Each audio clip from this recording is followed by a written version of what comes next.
Harga emas naik, Pegadaian Kanwil 6 Makassar catat omzet cicilan capai 971 miliar rupiah. PT Pegadaian Kantor Wilayah Kanwil 6 Makassar mencatat peningkatan signifikan pada cicilan emas meski harga logam mulia tengah melonjak di pasaran. Kanwil 6 Makassar yang membawahi 4 provinsi, yakni Sulawesi Selatan, Sulawesi Tenggara, Sulawesi Barat, dan Maluku, mencatat omzet cicilan emas hingga 15 September 2025 mencapai 500,3 kg.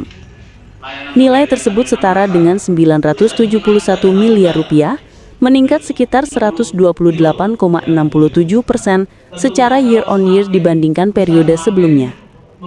Warga Makassar, Parepare, dan Palopo menjadi penyumbang terbesar transaksi cicilan emas di wilayah kerja Pegadaian Kanwil 6 Makassar.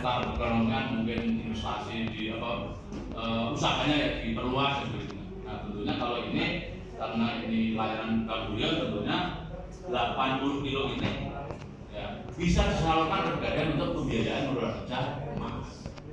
Ini kira-kira terkait dengan 15 September 2025.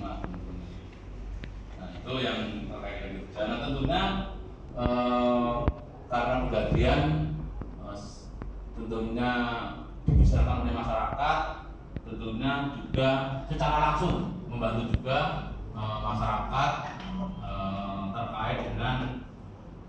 Download Tribun X sekarang, menghadirkan lokal menjadi Indonesia.